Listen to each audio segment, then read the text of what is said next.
Welcome to the Project Endure podcast, the place where we talk about life, endurance, persistence, perspective, and so much more. I'm Joe Rinaldi, and I'll be your host. Let's jump in. Before we get started, let me thank you for being here. The stories on this podcast are meant to let you know that you're not alone in what you're going through, and that we can all find strength in struggle with the right perspective. If you've been enjoying the podcast, let me ask that you leave a review on your platform of choice to help us grow so that we can continue to make the world a better place, one conversation at a time. Now, let's get to the episode.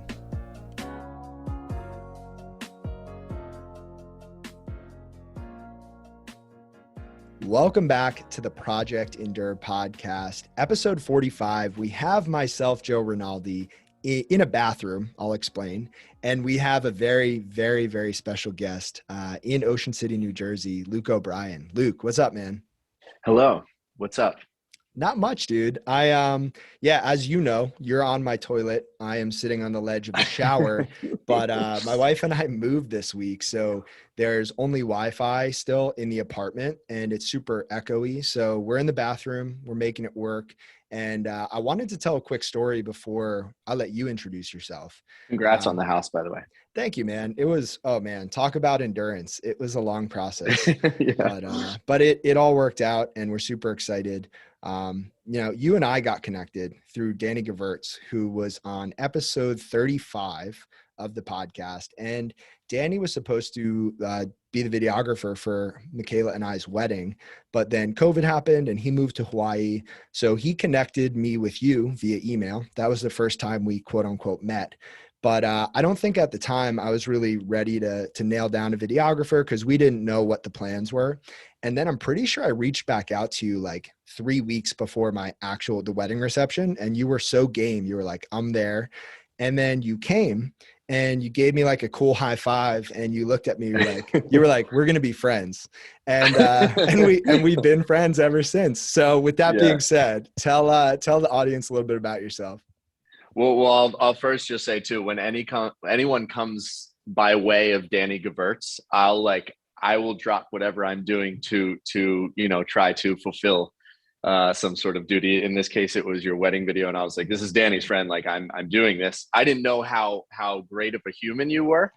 So had I known that, Danny wouldn't have mattered. But just to be clear, I was only there because of Danny. But now knowing you ever need a favor, I'm there, Joe. So to talk about, you said just kind of introduce myself. Yeah. My name is Luke O'Brien. I am 35 years old. And in those 35 years, I've spent a lot of time doing multiple different things, but all in this sort of creative umbrella. I really found my passion when I was in the latter years of college. I was studying English literature and poetry, and I started writing a lot. And then I started turning those poems I was writing into rap verses. And I started recording music as a college white rapper kid. You kind of know that. And this was around 2009. And it was awesome. Put a live band together. We played all up and down the East Coast. And I really, really developed like a deep passion and appreciation for music and writing and just how music can communicate the human experience so well and so emotionally. I'm a very emotional person. And so music really helped me like express that. And then from there, I sort of like branched out into, so then I started teaching children in Philadelphia, and I was just a general counselor at this behavioral and emotional support school for a while, but eventually music came into the picture and I became a music therapist, I guess you would say there. We would write rap songs with the kids, shoot music videos, and I would use that as a way to like curb their behavior. And then, like I said, I would shoot music videos. So I always had this camera in my hand. And so then I kind of developed this passion for photo and video. And so there's so many places to dive in, but to give you just that surface overview, now I left my job at the school after 7 years of doing that, and I started my own business. This is where I am today, running a photo and video business. Still doing some music production and writing. I'm a father to my beautiful daughter Olive, and husband to my beautiful wife Kathleen. So I'm building this little family, and yeah, I'm very, very fortunate, and blessed, and happy to be where I am today. And all of the things that I just mentioned, I think a good way to describe me, to describe Luke, is through I have it tattooed on my forearm, and that is a feather. And the feather represents love, understanding, kindness, and energy. And so that's kind of what I'm all about. That's what I put forward. Here comes Oh, Holly nice. right now This talking is, about her French fries. oh man, that's incredible. This is our first guest appearance on the podcast by a child. Do you want to say hello? Oh, Okay. nope. Sorry. Okay. Never mind. I'm gonna dip upstairs. Is that cool? So Almost. yes. So that's a good way to sum me up. Is the feather life. Yeah, no, I love that, Luke. And there are a couple things I want to say here. So one, first and foremost, your music is incredible. There are two songs that I'm thinking of here. So there's a song about coffee that I just think is one of the most clever songs I've ever heard. It gets me every time. And two, the song Old Love, which is actually how I found out about you before Danny connected us. And that song is so well made, so emotional, I think, because of the context. And I'll let you tell a little bit more about that. But at our wedding, you're doing the video stuff. You've got the camera, you're moving around, you're getting the shots. And I was just like, you know what? I wonder if Luke would like to sing this song. And so I just kind of like tapped you on the shoulder. I think I asked if that was okay. And then the DJ put on your song and you just like handed off the camera. You picked up the mic and just live performance on the spot without skipping a beat. And that was such a special moment of that day. That's one. Two, when we went for a run back in, I guess it was the early summer or spring of 2021, shortly after the wedding, you were actually the last person that I would say proverbially, whoa, can't speak tonight. You pushed me off that diving board where I A hard was, word. yeah, I, I was on the edge. Proverbially? Yeah. Something like that. Now, when you say a word too much and you don't know how to say it anymore, that's where I'm at. For sure. But I was on the edge of that diving board of thinking of leaving my job. And you said something to the effect of like, man, it's so hard and it's so awesome. It's so rewarding. You should do it. Like you just told me, you're like, you should do it. And I did it. And I'm so happy I did, looking back a year later. And it's amazing that the second time really that we spent time together, your conviction and the genuineness in your voice just like struck me on such a deep level. I was like, you know what? I got to quit my job. So those were my two things. Tell me a little bit about the Old Love song and tell the audience about it, because I think the world needs to know about that. Yeah, Old Love has a super cool story behind it, and hence why it went like, I'll say like semi-viral when we first released it. Basically in 2016, I went to Denver, Colorado, and I recorded 4 songs with this amazing producer and writer. Him and I collaborated on them. His name is John Bonus. And the last song we made when I was out there was this song, Old Love. And I came into the studio, and I had known what I'm about to tell you for a while, but I said to John, I was like, yo, I know I want to propose to Kathleen, my girlfriend at the time. And I just think for this last song, like it'd be so cool if we somehow make this song the proposal. And he was like, dude, I am all in for this. So we wrote this really cool song about having this old love, which Kathleen and we met in high school. And so we have this, we've known each other for so long, and I really like find a lot of joy in that and a lot of beauty in that, because like I've known her since she was a kid, and she's known me since we were kids, and we've seen each other fail and thrive and evolve, and it's been super fun. So we wrote the song, and on the bridge I say, I have a question for you and I want to know, Can we make this thing official? Circle yes or no, which was just like this little, like alluding to when you would write like, will you go out with me on a piece of paper and slide it to your, your crush in middle school. And so it was super cute. And I proposed and she said yes. And when we were planning the wedding, I was like, in typical me fashion, I was like, yo, Kath, check this out. Like, what if we make like the end of our wedding ceremony the beginning of a music video, and we roll into just like we'll just kind of walk. We just got married. We'll walk through this field. All our friends and family will be behind us, and just be a big celebratory one take music video. And she was like, I'll actually be honest. In the beginning, she was kind of like, I don't know. Like, it's just, we kind of have to, there's a lot of people. And I was like, all right, I respect that. And then she came back and she was like, I've been thinking about it. We have to do that. And I was like, this is why I'm marrying you. So our wedding ceremony comes. Danny Gewirtz, who we mentioned earlier, is on the camera. He's rolling. We get pronounced husband and wife. I let the crowd know what was going to happen, and we kiss, and we go to start the music video, and it started in the moment that we kiss, and the raw footage is proof of this. It started torrential downpouring, which is just so cool in so many ways. It's just like, nature just being like, wow, like great decision. Like we're celebrating too. Like everything was just started going wild. And it's such a like peak moment in your life, as like when you like that moment that you like are officially spending the rest of your life with your partner. And so, yeah, we had to jump ship and get inside and get everyone dry. And we filmed the video later. We released it on YouTube, and it instantly got, so many views, and Good Morning America picked it up and did a piece on it. An Australian talk show called Sunrise did a virtual interview, kind of like we are now with Kathleen and I. And so, yeah, so it was seen all over the world, and people just loved it. And I think it was a really cool, like, way to be able to share.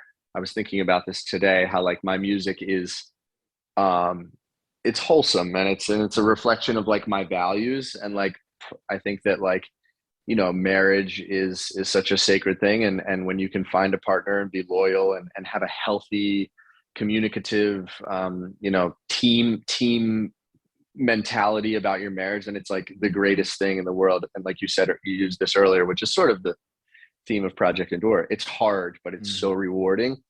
And so that song like encapsulates that, and to be able to like share that with the world and kind of set that example was really cool. Yeah, man, that's so beautiful. And one of the things that I really love and appreciate about what you do is how wholesome it is, and how genuine it is, and how uplifting and encouraging it is. And I also know that sometimes the most encouraging, loving, caring people are that way because they've been through hard things. And so I'll lead with this question, Luke. What is the hardest thing or circumstance in your life that you've had to handle? Yeah, for me, and I knew this question was coming, and I also know that you asked, is there anything that we can't touch on? And my response was that I is no, and I always aim to be an open book. And my response to this question is very personal, and it's something that I don't think you know about me, Joe.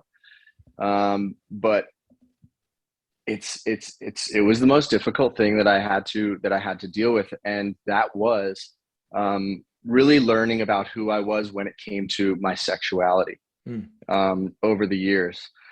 Because when I was in high school, I had what I now have concluded was a bisexual experience, right?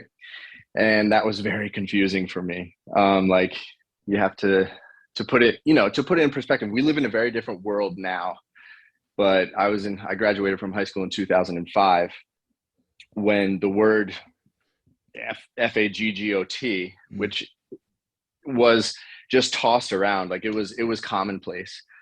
I said it when I was in high school thinking I was cool. You know what I mean? But there was this like hyper sort of focus on guys who were potentially gay or bisexual. But bisexual wasn't even really I feel like in the conversation yet. It was just like, you're either a fag or you're straight, you're one of the boys. And like that whole like mentality, like scared me so much. I was just like afraid of those sort of like that toxic masculinity is basically what it is, right? So I had this experience, and it just like really lived with me, and I battled it for so long. I was like, what am I? Who am I? And so I tried to process it on my own, and I told myself that I was never going to tell anyone that this happened. I was going to take it to the grave. And eventually I was just like, man, I can't keep this up. Like, I can't keep it up. Cause I have to be honest with the people in my life, and I want them to know me fully. Right. Because I'm only here for, God willing, 100 years. And that's max. Right. So like, I'd rather just be honest and be able to speak freely and think freely. And if people want to think this way or that way about me, then they're just not my people, you know? So I slowly I told my now wife, she was the first person I told, and she was like, cool. Okay.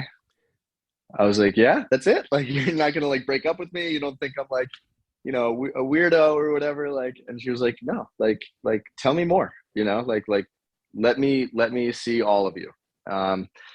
And you know, but she would challenge me too. She was like, you know, are you gay? Do you think you're gay? And I was like, truthfully, no. Like, I don't, because I'm very attracted to females. And even still to this day, sometimes I'm like, that's a really good looking dude, you know? And I had that, and always had that side of me that was sexual and sexually curious. And for some reason, I think that the society that I grew up in, the world that we live in, made me feel like guilty about that or something. But now I'm in a place, you know, then I started telling my parents, who were like, great.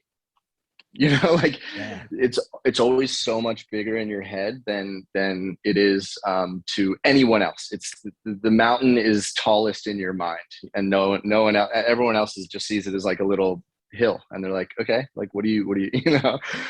So that was like a really cool discovery. And like, where, you know, from where I'm sitting today, it's like it's a part of my identity, and it's actually a part of me that I like really love. I'm like, yeah, I am like bisexual, and I'm curious, and I love that about myself. I think that I am in touch with my feminine side, my sensitive side. I don't want to say that those two are synonymous, because I think what I do love about the world that we live in, and hopefully the place that our society is headed, is that like, this is becoming more acceptable. People are allowed to be human. We are allowed to say exactly what we're thinking and not feel like we're going to be belittled for it. You know what I mean? And so that was the biggest challenge in my life.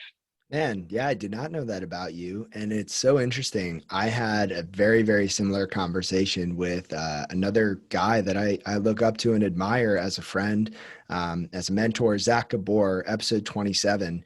Again, on the podcast, dropped that. And I think it's really encouraging just to hear your perspective on it, because there's a heaviness that comes with keeping secrets. And it's a real heaviness, right? Like, that'll drag you down. And Totally. what you said about, you know, the people who care about that and who don't want to be your friend because of that, then those aren't your people. Did you always feel that way, or did it take time for you to get to that point where you really just didn't care if people weren't a fan? Oh my God. I was like so hyper worried about what everyone thought of me. And I was just afraid that if people found this out, that they either wouldn't be my friends, or they would just like, you know, talk shit behind my back, or which it sounds so silly saying out loud, because it doesn't matter. But in the time that I was having those thoughts, I was very insecure. Yeah. Now I feel like I fully know myself, and I'm secure with like my relationships, primarily with myself, but then also the people, like my family and my partner, and everyone that's close to me. Like, I'm so secure in that like, now it does sound silly to say like I was afraid of what people would think of me. But I think that is, and I say that, but you know, not specifically about my sexuality, but just I still think about that stuff, just like we all do, especially in this world where everything is plastered on social media. When we post, it's unavoidable to you can't post and not think about how people are perceiving it, right? Whether that's objective or subjective, like we're all thinking about it a lot, you know. So but now it's like not as you know, it's very like petty like things to me. But yeah, it's to back to your question, like it did take me a while to get to a place where I'm like, okay, I've fully shut off that valve of like or I've come to the realization that the people who are going to accept me are the ones that I want, you know, they're the ones who are going to support me in whatever I do and help me thrive. Do you think you'd be as secure now if you kept that secret with you still to this day? Well, no, that's the thing. Like I hit a breaking, like, I think if I kept that secret, I would be a very, very different person today. I Yeah. would be probably pretty depressed. I would have made decisions out of fear. Mm. And I would just be in a completely different place because all the decisions I've made now, once I was able to come out, essentially, right, come out, which is a term I guess, you know, typically used when people come out as homosexual. But when I was able to just like tell people about that encounter that I had and how it was affecting me and realize that it wasn't the mountain that I thought it was, then I was like, cool, I'm free to be me. And then I felt like I could make these choices just based on like what makes me happy. Because I already know that I have people over here who accept me for who I am. So now it's just like, what do I want to do and what do I want to really like pursue? Whereas, yeah, like I said, I probably would have done a lot of things out of fear, and I would Mm. be like, I'd be weird. I'd be like dark and weird. Well, you know what is interesting to me, Luke? I almost see music um, as maybe this has also influenced your music in a way that you are or are not aware of, or I'm just totally off. But you know, like I imagine when you make a song or when you make music, you are putting a part of yourself into that thing. And then you're putting that thing out into the world, and therefore you're putting a part of yourself out into the world. And I would imagine that as an artist, as a musician, that it's really hard to see people maybe reject what you put out or not accept what you put out or not enjoy what you put out.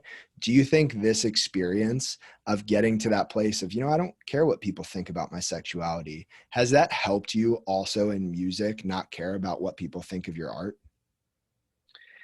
I would say yes. I would say yeah, for sure. And there's also like there's an element of my writing that is I would say at least like 10% of every song is for me. Some songs it's like 90% was just for me, and then maybe some songs 100, but like I always at least have a little something in there for me. And so if other people don't enjoy it, I'm like, well, you know what, like I had a lot of fun like doing that little quirky thing there, or like I know that little Easter egg in the third verse, or like, Mm. you know, like so kind of like that, like. And I think that especially I think that my music a lot of times it has this message, specifically thinking of this song called when I made an updated version called Own Drum, but that song was taken from like a more rappy version of a song called I think Dance to the Beat of Your Own Drum, off of like my first mixtape. And I had this line that was like, be you, be bold, be true, something along those lines. And sometimes when I listen to those older things, I'm like, I was totally writing to myself, like I was telling myself like, be yourself, you know. And now but I think that's also a universal message, right, for everybody. But kind of getting back to your question, yeah, I especially today, like when I release music today, I am very far removed from the feedback. I like purposely I don't follow the likes or the comments or the streams or anything, because it just it's so accidental to the music and the art. And like I can feel it. I can feel my body change when I go to look at numbers and things like that. And so like my focus is way more on, and also just I've kind of lowered my expectations about what my music career is going to be. Like for the longest time when I was 22, 23, 24, I was like, I'm going to be on the big stages. My name is going to be the biggest one on the festival poster. Like I'm going to be a star, a household name. And I don't feel that way anymore. And I don't desire that anymore. And that's just kind of, you know, it's just past. And that doesn't mean that that's not a great dream. If there's a 22-year-old out there who's talented and loves music, go for that dream. But it's also okay to evolve, and it's okay for your dreams and your goals to evolve. And so mine have definitely evolved. I'm way more focused on my business now, and really just like setting up so that my daughter's future is like as fortunate as mine was. That's my goal now. Yeah, that's beautiful, man. And I think, dreams and goals should evolve. If we have the same dreams as a 5-year-old that we do at 35, there's probably a problem there. Maybe not, actually, it's funny. When you're in elementary school, all the boys want to be professional athletes, and I don't know what all the girls want to be, princesses, maybe. But hey, there was this one girl in my maybe first grade class, and I very clearly remember we had an activity where it was, what do you want to be when you grow up? And we had to share with the class. She wanted to be a washing machine.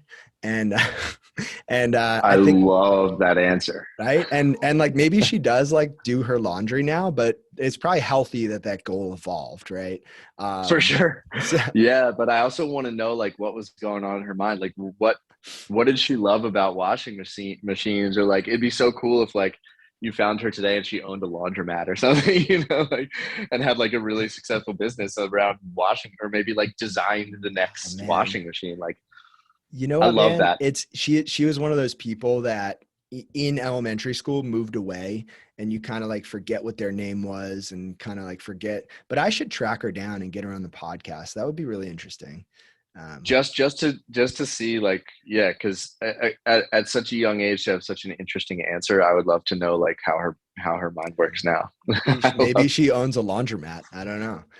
Yeah, Um, that's what I'm saying. That would be but that would be really cool. so just to touch on this real quick before we move on, the music video for your song "Own Drum," right? That's one of Mm. my favorite music videos. It's so well made, and it just makes you smile. So like if anybody's listening to this, go look that up. Luke, where should people find your music if they want to, one, listen, and also two, just see the music video? I'm assuming YouTube for music video. YouTube for the music video, and if you just type Luke O'Brien and then search, you could search "Own Drum" or "Old Love" we talked about earlier, and there's a ton of music videos up there. One of my favorites is "What I Am," is a great music video, but yeah, YouTube for that. And then I'm personally a Spotify listener, but if you type Luke O'Brien into Spotify or Apple Music, you can stream it there. Yeah. So if you're listening to the podcast, first give us a 5-star review, and then go listen to all of Luke's music and support him. But Luke, so next question for you is: we talked about a hard thing that you experienced early on in life or earlier on in life, but what is the hardest thing that you've ever done on purpose, and then why have you done that thing? Um, I was gonna make a joke to choosing that I chose to have a child and be a parent, because it is one of the most difficult things and also the most rewarding. Um, but I don't want to use that answer. I think more in like a physical sense, would be kind of what I'm actually in the middle of right now. I'm training for a marathon right now, one that you and I are running together. Yeah. Although you'll be way behind me, but we'll be in the same race. Um, That's not false. I'll just no, we're gonna hold hands the whole way, bro. I am super excited about this. I mean, I haven't completed it, so I guess I can't say that that's the hardest thing I've tried to do and done. I've done half marathons, and they were challenging, but I'm really excited about the challenge of the full marathon. I officially started my training. I've been running a ton just leading up to my training schedule, which started this week on Monday. That my really good friend, who is a serial marathon runner, Ironman guy, he put together the Excel spreadsheet. So now I'm like on the schedule, which it feels really exciting, because I want to challenge myself to run it in like I'm thinking under 3.5 hours. I think that's my goal. I'll narrow in on it as we get closer, but yeah, I'm super excited for this marathon. Yeah. So for more context, Jason Brown, episode 25 of the podcast, is also a connection that I made through Luke, and the person who helped me, and I think you both, get spots in the marathon. And Mhm. we're raising money, and I'd love for you, Luke, to talk a little bit about why the cause is so important to you, and what you're running for. Yeah, for sure. So the cause, it's for a foundation called Partnership to End Addiction. And you mentioned Jason Brown, who is somewhere around 10 years sober, and he kind of hit his rock bottom. And that dude is just, he's so solid. I love him so much, and it's so cool to see somebody like committed to that. So yeah, so he ran it last year. He's gotten us involved, and it's this foundation fight helps families who are affected by addiction. It could be drugs or alcohol, and a lot of those people, they suffer for sure because they're destroying their bodies and their minds, and probably experiencing all kinds of depression. But that then affects the people around them, their spouses or their children or just their friends, everyone who knows them, right? Everybody is affected by this. So it's a disease, and it's pretty rough, when people are actually living that. And so this foundation, if I'm correct, gives money to family members who are affected by addicts. And so my father-in-law just recently got sober. Actually, we're coming up on a year of his sobriety, and he's 68 years old, which is pretty impressive. He's always been a big drinker. His last name is King. He's an Irish guy. He's got 4 sons and a daughter, and they're all drinkers. And it's just embedded in the culture of his family. And when I get together with my family, we drink. Drinking is very common in our world, but for some, it's too much, right? And they develop an addiction, or maybe they already had it and the drinking taps into it. I don't know the science behind that, but he certainly had a problem. And we had Olive, and it was getting to there were scenarios coming up where I was like, I don't know if we can go to your parents' house because I don't know if I can hand her off to him, because the last time I did, I noticed something was off, just these little moments that were starting to make us more and more nervous. He showed up at my brother-in-law's wedding or celebration of his marriage, and that was the straw that broke the camel's back. He showed up and he was, completely wasted. And my wife, being the amazing, strong woman that she is, was just like, okay, Dad, you are no longer allowed to see my daughter. Don't contact me. Don't hit up Luke. You're not coming in contact with our family until you get help. We want you to be in our lives, but you can't be if you're going to be like this. And so between that and her other siblings and his siblings and his wife, who for years was, subject to his addiction, everybody was like, hey, Jack, it's time, so he went to rehab, and he did the thing, and he hated it. Talk about, doing hard things and getting rewarded for it. And now he is I'll get emotional talking about him. He's so much healthier. Like you can see it, you can hear it, you can feel it when you're around him. And I'm so proud of him. So I told myself that, if I'm going to run this marathon for the Partnership to End Addiction, that I was going to dedicate my race to him. And we made a cool little video of him kind of telling his story, and which I really appreciate, him being vulnerable like that. But I guess there's a rule in AA that if someone asks you to share your story, you have to say yes. So I don't know if he actually wanted to do that, but he did. And so yeah, so that's what what we're running for, and that's who I'm dedicating my race to. So that's really beautiful. Thank you for sharing that, Luke. Yeah. That's amazing, because you think about, anybody listening to this podcast can think about probably 5 or 10 habits that they don't love, that they do over and over and over again, whether it's looking at their phone first thing in the morning, or it's watching hours of Netflix every day, or whatever it is. And you just think about how hard it is to break those small habits that you've developed over the past 5 years or 10 years or 15 years. And 68 years old to make a change like that is crazy impressive. That's the most amazing part about it. Yeah. So I give him so many props. And now, he's a great Ali calls him Pop Pop, and like he's amazing now, and you can see that his marriage is better. And the two of them, they watch Ali for us every Thursday, and like that frees me up to get work done. And so like in the same way that addicts can really, negatively affect the people around them, when they make that change for themselves, they can have the inverse effect, and it's that much more beautiful. So it's an opportunity. If somebody is out there struggling, you're not a piece of shit. You're actually an amazing human being. Everyone, I was listening to this interview with Carlos Santana on XBN yesterday about his new record that he collaborated with Chris Stapleton on, and he was like, he talks with an accent, so everything sounds cooler. But the way that he said it, like the way that he said this was so cool. He was like, well, people can convince themselves that they actually aren't valuable. And that's a really hard way to go through life. But the reality is, if you have breath in your lungs and every molecule in your body is it makes you up, and that in itself makes you divine. And so if everybody can just recognize their divinity and see themselves in that light, then we'd live in a better world, right? And I think that this negative self-perception is the cause for a lot of hate and fear-based decisions in the world, and it's why there's a lot of scary stuff out there. And so getting back to what I was saying, to anyone who's listening, if you feel like this is speaking to you and you feel like you're an addict and you have a problem and you often see yourself as a piece of shit, know that you're not.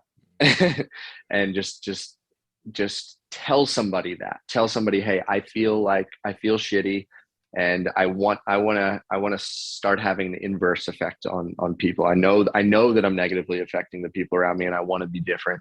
You can DM me. I don't care if you're a stranger. I talk to people like strangers all the time through my music. That's been one of the cool things about making music and art, is like you put it out there and the message is positive and you attract a certain type of person, and you connect. I just performed Old Love at that guy's wedding. Did you see that? I did. Him and I only met through Instagram, and then we built a friendship through that. And I ended up performing my art at his wedding, and it was a beautiful moment. And so I say that to say that, there's nothing keeping us from connecting with each other. And if you're listening and you need someone to talk to, hit me up, because I like to talk. Man, I can vouch for Luke, that he is a great person to connect with, and that he will connect with you. And I would just echo that for myself. If anybody's listening, if you want two people to talk to, I'm here as well. And, I think just hearing about your father-in-law made me think of how important it is to have people in your life, obviously, that support you and that care about you, but also just like when we want to make change, we want to make big change, especially, I think we need a reason that's just bigger than us, right? Because we all have those things that we do that probably aren't the best, like maybe not the healthiest habit, but we do it because it really only affects us, and it's not affecting the people around us. But sometimes, like, how you describe that scenario of how that change happened, when you have 5, 10, however many people that you love and care about so deeply imploring you to change, that's powerful. And I think on a smaller scale, like if we think about it, all of our habits, everything we do, big, small, public, private, those things change the person that we are, and therefore they affect the people around us. And so I think if anybody out there is looking to make a change, even a tiny change that they don't think impacts anybody else, like it does. And I think that's a really important concept, just that life's bigger than us. And I don't know if you have any thoughts on that, Luke. Yeah, totally. When I think about the meaning of life, or a way to convince myself that my life has meaning, Yeah. it's like I want to leave the world a better place. And I think I just a little better than I found it, or not the world. Let me not, because I'm, but the world around me. If, raise a child who has these same values of being a loving, compassionate, understanding, kind person.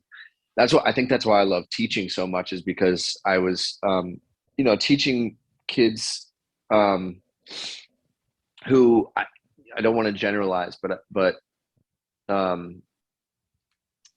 guess if I say the majority of, that's pretty much a generalization, but the majority of them weren't used to concepts, or at least seeing them all the time, love and understanding and kindness, and so it was like an opportunity for me to show these young impressionable kids like a different thing, and I could see that they didn't recognize it, but they were very, very intrigued by it, and I did positively affect a lot of kids in my time there. And like that to me makes me feel like, okay, I came to this earth, like I have the time that I have, and I was able to, you know, show those kids some light and positivity, and hopefully they can carry that with them. And I'll do the same with my family and my friends, and like try to be a source of light, you know? Yeah, and it's powerful because if you think of a dark room or a dark world, to just be practical, because there's a lot of darkness in this world, a light reaches really far places. And if there's just one light, a lot of people can see that. And if you go everywhere you are, just being this light, even in just small ways, holding doors for people, saying hello, caring about people when you ask how they're doing, that goes a really, really long way. And I think it's super powerful. And so, Luke, when we think about kind of going through life, being a light for other people, doing hard things, all those things require endurance. And so when you hear the word endurance, what comes to mind? To endure, endurance. Um, what comes to Also, while, mind? while Luke's thinking here, I also could use this as a great opportunity to say that when people see my content on social media and I'm like running and the camera's following me and like I'm perfectly in frame and people are like, how do you film yourself like that? It's Luke. It's Luke on a bike, or it's Luke with a gimbal running faster than I am next to me. And so Luke has a head start on this question because Luke helped me conceptualize, film, and create the 2-minute Project Endure, more or less promo video that just explains what we're all about, which is on our YouTube channel. You should check it out. But so Luke has a behind the scenes look here, but I'm curious what your definition of endurance is, Luke. Yeah, I think I did respond to this in in your questionnaire, and yeah, thank you for shouting me out behind the camera. But like, I think it's I think it's just yeah, knowing that that whatever situation or whatever you're pursuing it is going to get difficult, but um, not turning away or giving up on that, but just going towards that difficult thing and being unrelenting about that. So like if behind that difficult door is another difficulty, you just say, all right, well, we're going to go through that one until we resolve what this thing is. Like that's the way I think about endurance. James Watkins, a river cuts through rock, not because of its power, but because of its persistence. Mm-hmm. Um, there's this story that I came across recently that I've been dying to tell. So I'm just going to share it real quick. There was this Chinese farmer. Have you heard this one? No. All right. So there's this Chinese farmer and he had a horse and the horse ran away. So all of the townspeople came and said, "Oh, that's terrible. We're so sorry." And the farmer said, "Well, maybe." And so the next day, the horse came back and 7 wild horses came back with it. And the townspeople came and said, "Oh my goodness, that's amazing. Congratulations." And he said, "Well, maybe." And the next day, his son was riding one of those wild horses, fell off and broke his leg. Townspeople came back and said, "That's horrible. We're so sorry." And he said, "Well, maybe." And the next day, the country was going to war. So they came around for the draft and they passed over his son because his leg was broken. And the townspeople came and said, that's incredible. And the farmer said, "Well, maybe." And I think there's a really important lesson there. And I think it applies to the concept of endurance because these hard things or these bad things and even good things might happen to us in life. But we can't place them exactly where they need to be in the grand scheme of the timeline of our lives because we don't have the whole picture. And sometimes the hardest things or the bad things or the things that we have to persist through are actually leading us to really, really amazing people and places and experiences. And I think for me, that story hit home because some of the hardest times in my life have led to some of the best. And I think that just helps me endure knowing that, like, okay, this is hard now, but I can't say it's bad. It might be hard, but I can't say it's bad. you know? Absolutely. I love that. Yeah. I mean, if I go back to, the question that you asked me, and what my response, that part of my life has become something that now I'm like, I'm so glad I am who I am. I'm glad I had that experience. Like, it is a part of who I am. And what used to be such a, like I said, mountain in my mind that I was going to take this to the grave, and I was so afraid people would find out, is now just like this thing that I actually, when I get close enough to someone like yourself, or Danny and I have had this conversation, and my friends, and we talk about it, I can feel myself getting closer to those people. Yeah. And it's such a beautiful thing. And so, like, now it's actually a tool that I Mhm. used to evoke honesty and be an example of honesty.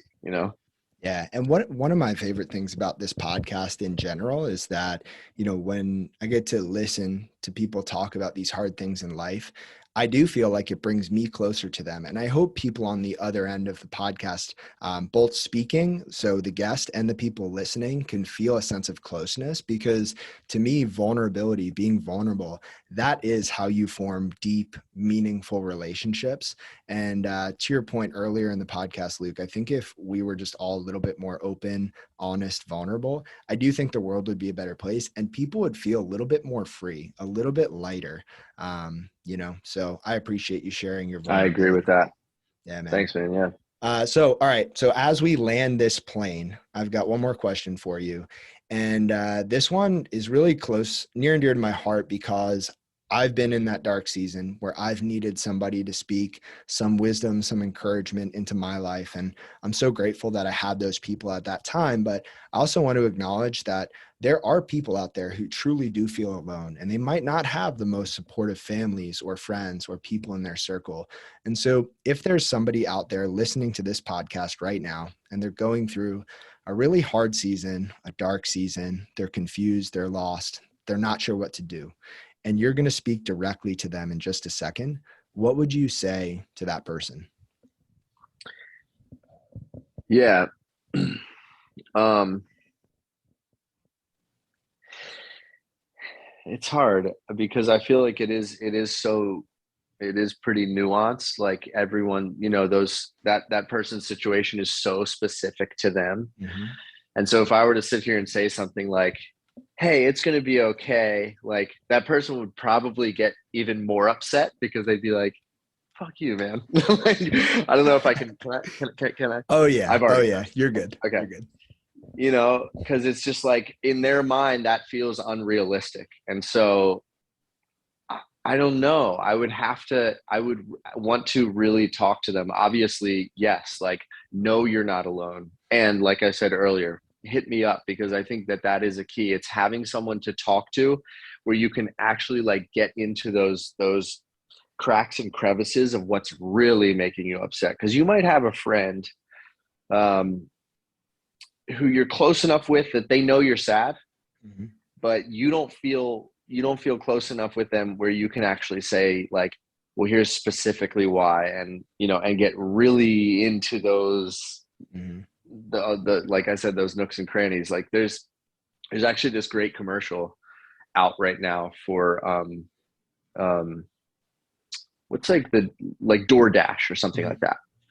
And the one friend, like, says to his buddy, and you don't see the other friend, and they kind of play it off as, it looks like he's sitting on a couch, so it looks like he's in a therapy session. Mm-hmm. And from behind the camera, you hear someone say, "So what do you want?" And the guy sitting on the couch starts saying, like, he's like, I really want, like, my parents to, like, communicate better, and I want to be able to tell my girlfriend. And he just starts going into the things that he actually feels.